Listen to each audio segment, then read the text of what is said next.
You remember that watch from Ryan? The keepsake you always cherished. I sold it, just so you know. On Christmas Eve, in the living room of our family home, my father's words were so calm, so casual, they almost sounded ordinary. It was as if he were just checking tomorrow's garbage collection schedule. For a moment, I honestly wondered if something was wrong with my ears. My brain completely rejected the meaning of his words. Sold? By who? What? That watch from Ryan? Without paying any attention to my frozen expression, my father continued speaking as he sliced into the roast chicken on the table. Your sister Emily, her husband's business wasn't going well, and they were drowning in debt. Doesn't that sound pitiful? So I sold the watch, and it wiped the debt clean.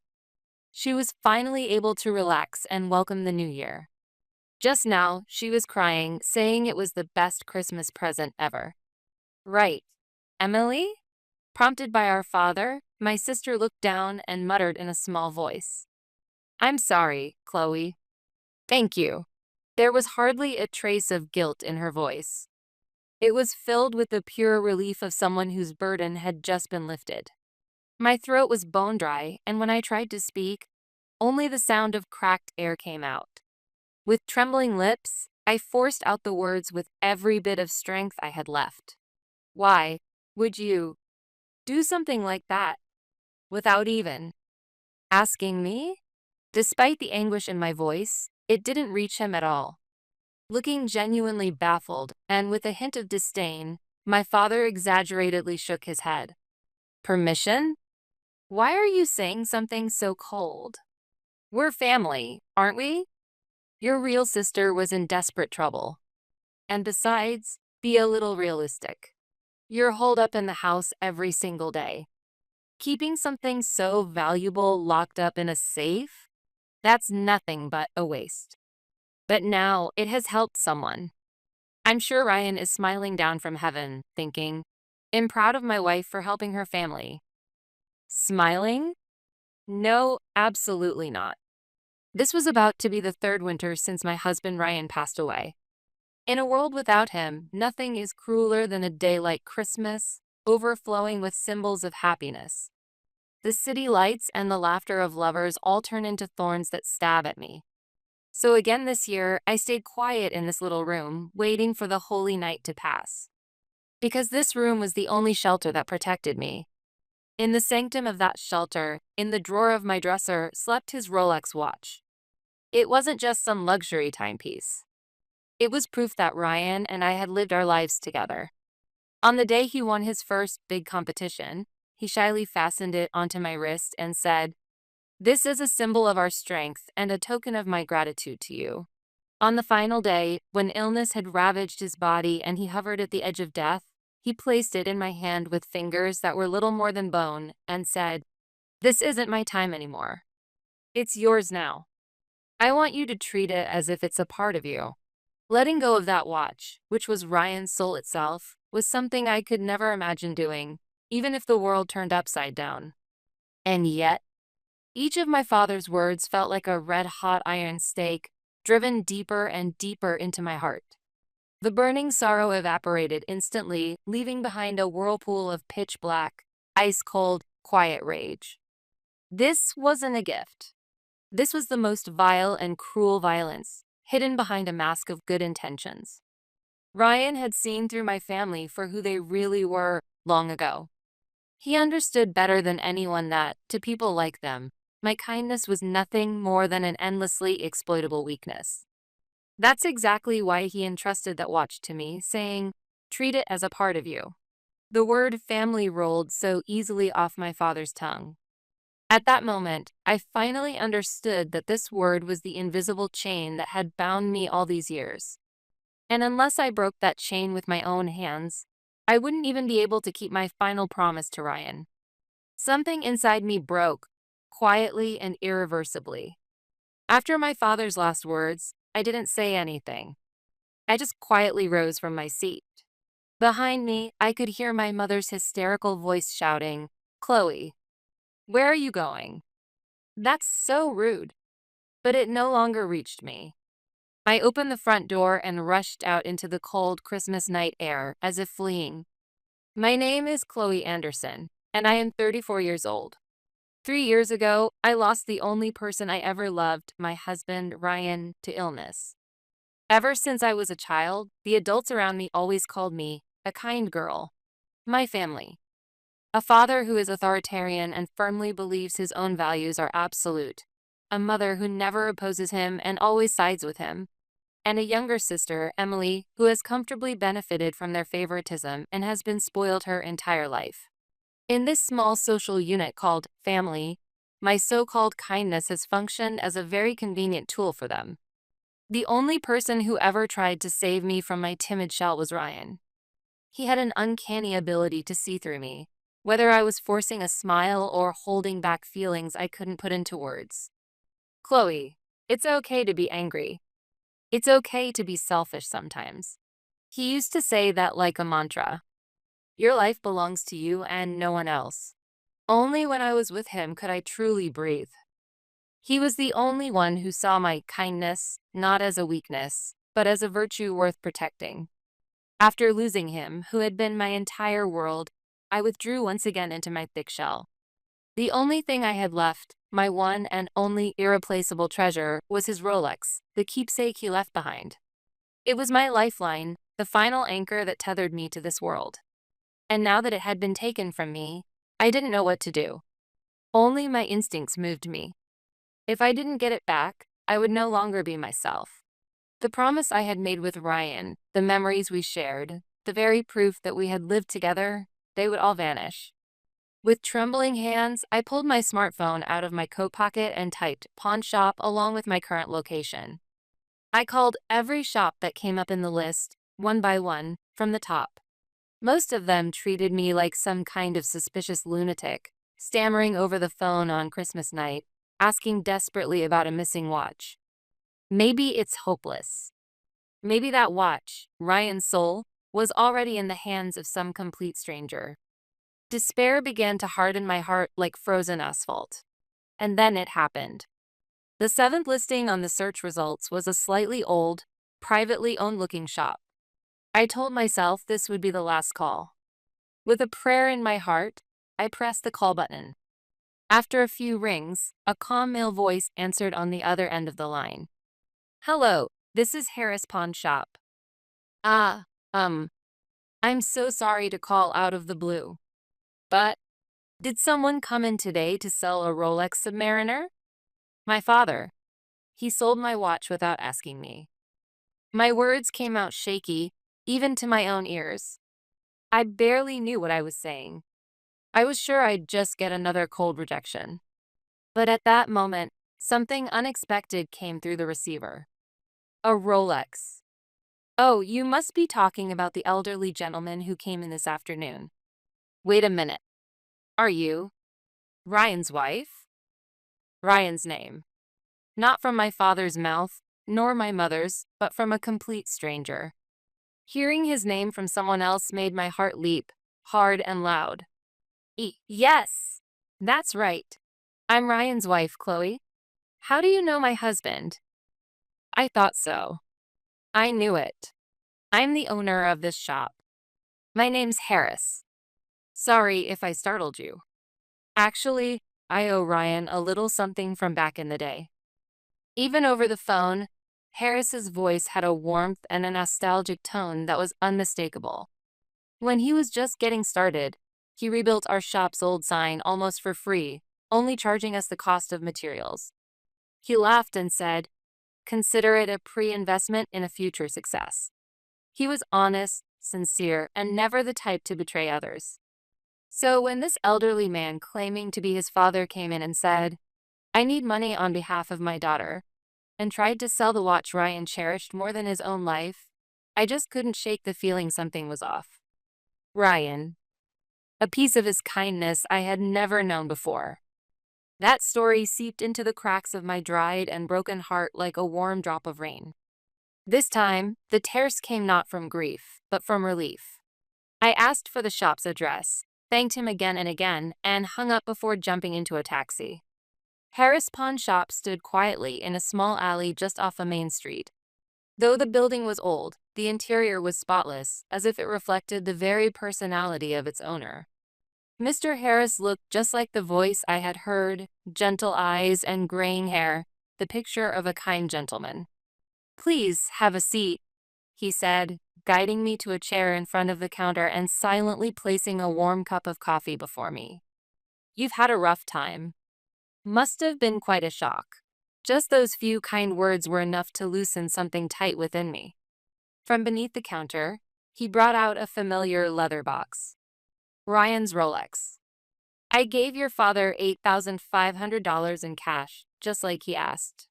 But I couldn't shake the feeling that something wasn't right. I just couldn't believe that Ryan would give up this watch, even for his family. So I held off on writing up the final paperwork and decided to keep it here for just one more day. Call it a gut feeling. Technically speaking, the transaction's still in a gray zone. Mr. Harris quietly opened the box in front of me. The silver shine hit my eyes with dazzling brilliance. There it was, Ryan's watch. It looked just a little smaller than I remembered, as if it had shrunk from loneliness after losing its owner. I don't plan to pry into whatever circumstances you're going through. But Ryan was not the kind of man who would ever sell this watch. I guarantee that. So this belongs with you. But the money, $8,500 is a lot, and I can't possibly pay that right now. Forget the money. Let me repay my debt to Ryan here and now. If he were watching from heaven, I bet he'd be laughing and saying, "Nice one, Harris. Now, take it. That's where it belongs." With trembling hands, I received the watch. Its cool, solid weight felt almost like Ryan's warmth itself. Tears slid down my cheeks, one after another, falling onto the watch's glass. I thanked him again and again tearfully. When I stepped out of the shop, the cold Christmas air felt soothing against my burning cheeks. Clutched tightly in my hand, the watch felt as if Ryan's heart had started beating once more. At that moment, I still had no idea that this watch held not only memories, but a path forward that Ryan had left for me. This miraculous reunion was only the beginning, the prologue to the real battle that lay ahead. Leaving Harris Pawn Shop behind, I went straight back to my apartment. The moment I locked the door and secured the chain, the tension that had held me upright all day suddenly snapped, and I collapsed to the floor. The weight in my hand, the cool touch of metal. Ryan's soul, which I thought I had lost forever, had returned to my arms like a miracle.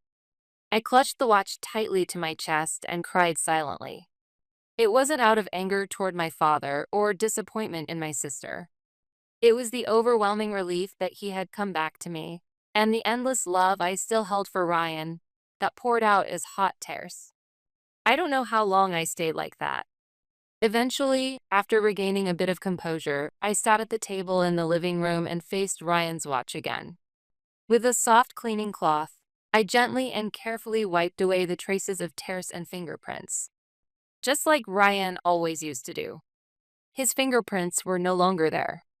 But as I did this, it almost felt like he was sitting right beside me, smiling and saying, "Thanks for taking such good care of it." That's when I noticed it. Something I had never paid attention to before, a faint, clearly artificial catch on the side of the watch, directly opposite the crown. A tiny slit, so small that it disappeared completely depending on how the light hit it. What is this? A scratch? No, that's not it. It wasn't the kind of irregular scratch you'd get from bumping into something. It was like a single line drawn with precision machinery, too perfect to be accidental. Almost as if guided by something, I placed the tip of my nail against the slit. Holding my breath, I hesitantly applied a tiny bit of pressure. Click!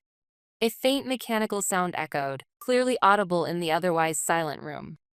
At that moment, a section of the case back, which I had always believed to be a single solid piece of metal, slid open with unbelievable smoothness and no sound at all. "No way." A whisper escaped my lips. There, carefully avoiding the inner workings of the intricate gears, was an ultra-small compartment, a hidden chamber. Inside it lay a piece of paper, folded impossibly small and tight, along with a tiny key, no thicker than a necklace chain, resting together as if they had been curled up beside each other for a long, long time. My heart began to pound like a drum. What is this? Ryan, why didn't you ever say anything about this? With trembling fingers, I gently retrieved the paper as if handling a butterfly's wing, then slowly unfolded it on the table, holding my breath the whole time.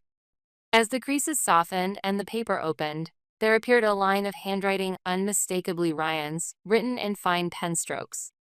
It was his handwriting from when he was healthy, strong, kind, and the script I had always loved. To my beloved Chloe. If you're reading this letter in some way, it means my greatest fear has come true. This watch was taken from you, against your will. My breath stopped. A rush of blood surged backward through my body. Ryan. He knew. He had seen the truth I had tried so hard not to believe, the real nature of my family. He had foreseen that someday they would hurt me deeply and irreparably. I am truly sorry if this startled you. But there's something I needed you to know. I've always been afraid that your family would one day take advantage of your boundless kindness and consume you. You always laughed and said, "You're overthinking it," and defended them. That's why I left this behind as a last line of protection, just in case. This key is for a safety deposit box at First Central Bank. Box number 1224. Do you remember? That's our anniversary. The words blurred as tears filled my eyes. December 24th. Christmas Eve. It was the day we had our first date. And the day he, in a trembling voice, proposed to me. A day I could never, ever forget. And now, ironically, on this very day, I was reading this letter. When this watch leaves your possession, that will be the sign from me. The sign that it's finally time for you to truly break free from them. Trust me and move forward. You're much, much stronger than you think you are. I clutched the letter to my chest and sobbed. Ryan. How? How could you have seen all of this coming? And why didn't I listen to your warnings sooner? The regret and his unwavering love, even after death, were too much to bear. The next morning, having barely slept at all, I made my way to First Central Bank. I passed through the grand marble lobby, so silent it seemed to swallow sound, and followed an attendant down into the depths of the vault floor. The attendant held the master key, while I held the tiny one Ryan had left behind. Only when both keys were inserted did the heavy iron door creak open with a resounding thud. The bank employee respectfully exited the room, and I was left alone in the silence of the private vault booth. In front of me sat a metal box. With a deep breath, I reached for it like I was opening Pandora's box. It felt heavier than I'd expected, not just physically, but with the weight of time itself. When I lifted the lid, the first thing I saw was a thick manila envelope and a worn black leather notebook. And beneath them, there was one more letter, carefully written on a sheet of stationery. I picked up that final letter first. Chloe, you've come this far on your own. You must have been scared, hurt, and tempted to give up more times than I can imagine. I'm so sorry. But the fact that you're reading this now means you've kept our promise. You've taken your first step into the unknown, and that alone is proof of your bravery. Thank you, from the bottom of my heart. His words of encouragement, as if he could see everything from afar, brought fresh tears to my eyes. The contents of the envelope are bearer bonds. They were originally prepared for you by your grandfather the year you were born, and I've been holding on to them. By now, they should have grown in value. The notebook contains a complete list of outstanding receivables from the private business I ran, every contract, every client, every cent still unpaid. Think of both as a small war chest to help you begin your new life, one where no one can interfere. With trembling hands, I opened the envelope and checked the face value of the bonds. $100,000. What would that be at the current rate? When I flipped through the notebook, I found everything recorded in Ryan's precise handwriting, clients, amounts, contract dates, and a clear list of deals that had not yet been settled. Each entry was undeniable proof of how earnestly and meticulously he had worked. But Chloe, what I really wanted to leave you wasn't just scraps of paper like these. Money disappears someday. But there's one thing no one can ever take from you. What I truly wanted to leave behind was your freedom to live your own life, by your own will, on your own feet. You've always been too kind. You've always put yourself last and played the version of Chloe that others wanted, especially around your family. But you don't need to do that anymore. You have the right and the worth to be happy more than anyone. You are the only woman I ever loved. So never again let anyone exploit your life. This is our final promise. I love you with all my heart. By the time I finished reading the letter, the tears streaming down my cheeks had stopped without me realizing. In their place, I felt something rise from deep within me, quiet, yet burning like magma. This vast, profound love that Ryan had left me, even at the cost of his own life. The one thing I could never allow myself to do was waste it. All right, Ryan, I promise. I will never let your love, or your final wish, go to waste. With trembling hands, I carefully packed everything from the safety deposit box into my bag, making sure not to overlook a single item. When I stepped out through the bank's revolving doors, the winter sun felt almost blindingly bright. My footsteps were stronger than when I had arrived, steady, and without even a trace of hesitation. What lay ahead wasn't some grim act of revenge. It was a sacred battle for my future, and for the true version of myself that Ryan had entrusted me to reclaim. With Ryan's final wish pressed to my heart, my first destination wasn't a law office, but the nearest police station. With shaking hands, I wrote down my father's and sister's names and formally filed a criminal complaint and a theft report. The moment I received the copy of the accepted report, I knew there was no turning back. With that momentum, I headed straight to the bank.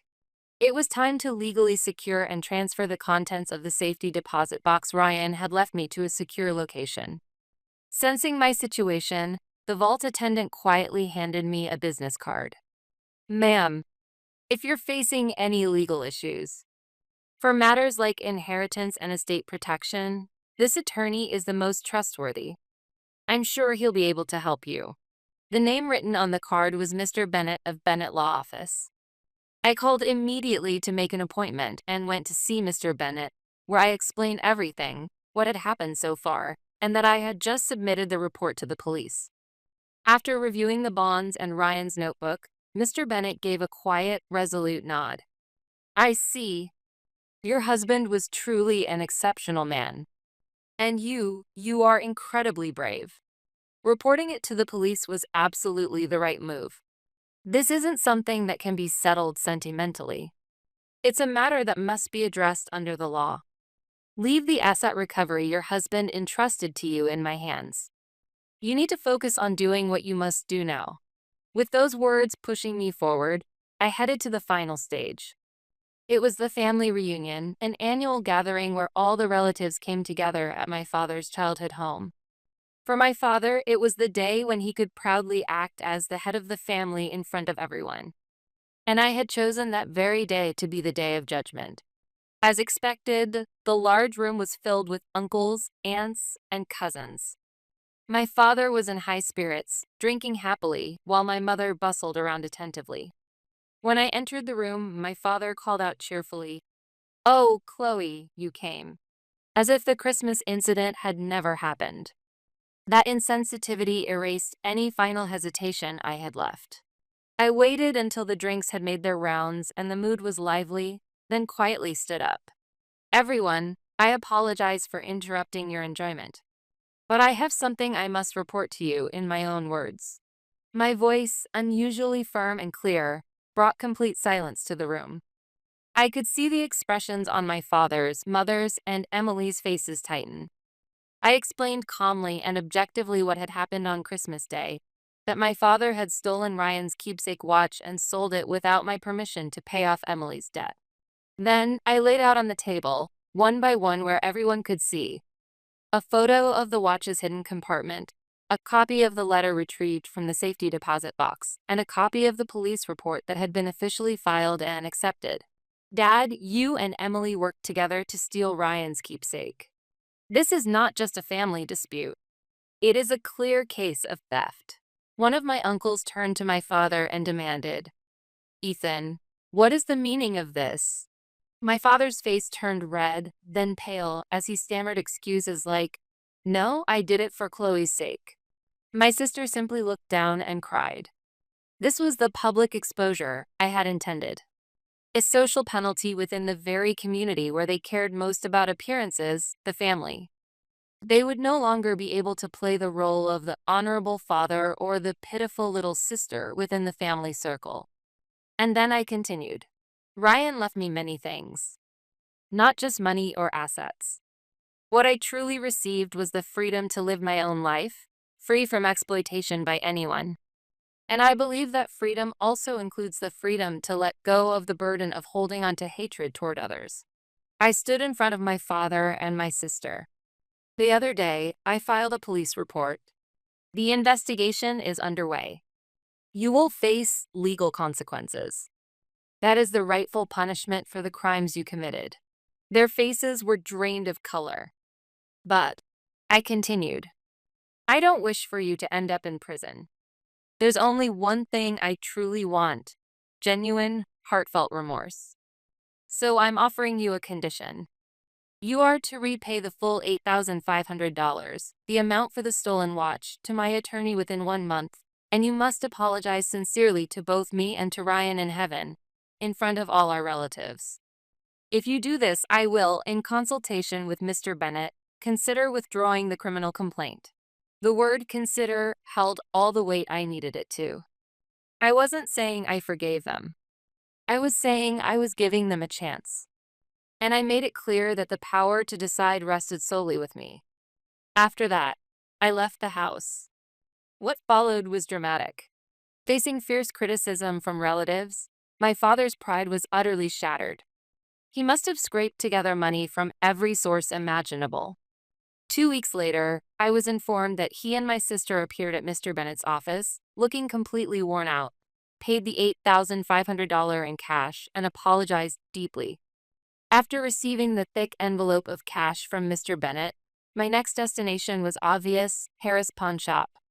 To the man who had given me the only light on that dark Christmas night of despair. When I slid open the shop's wooden door, Mr. Harris greeted me with a surprised look. "What brings you here at this hour?"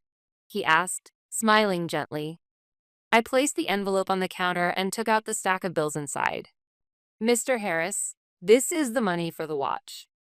My father repaid it. "Please, accept it." Mr. Harris looked at the pile of cash in front of him and furrowed his brows with a troubled expression. "Now hold on, ma'am. I told you I consider that the cost of a valuable lesson. That money belongs with you. I can't accept it now. No." I shook my head firmly. This is my way of bringing closure. Ryan was someone who always stayed true to his principles, no matter what. As his wife, I want to do the same. Without your kindness, I wouldn't have been able to recover Ryan's soul. Only when you accept this money will this story truly come to an end. Please, I'm asking you. Mr. Harris stayed silent for a moment, looking into my serious eyes. Then he let out a gentle sigh and smiled warmly. "Well, you've got me beat. You've really become strong. Ryan must be so proud of you in heaven." "All right. I'll gladly accept it." With this, the matter is truly settled. When he finally took the money, I felt the last trace of murkiness in my heart vanish completely. As promised, I withdrew the police report. But that didn't mean reconciliation. It simply meant the transaction was complete. Half a year passed. I started a new life and was happily attending web design school. One day, a letter arrived from my mother. In shaky handwriting, it read, "Dear Chloe, we did something unforgivable. We hurt both you and Ryan deeply. If you hadn't brought everything to light that day, we would have continued living in ignorance, never realizing the weight of our sins. Now, all we can do is apologize. I truly hope that one day, even just once more, we'll be able to speak again, Not as family yet, but as people. Even after reading that letter, my heart didn't waver. But I didn't cry either. I quietly placed the letter in the back of the drawer where Ryan's Rolex was kept. I don't know if the day will come when I can forgive them. But the time Ryan left me, it's mine now. How I overcome the past, how I live the future, that's up to me. The Rolex on my wrist began ticking with a steady rhythm, marking the beginning of my new time.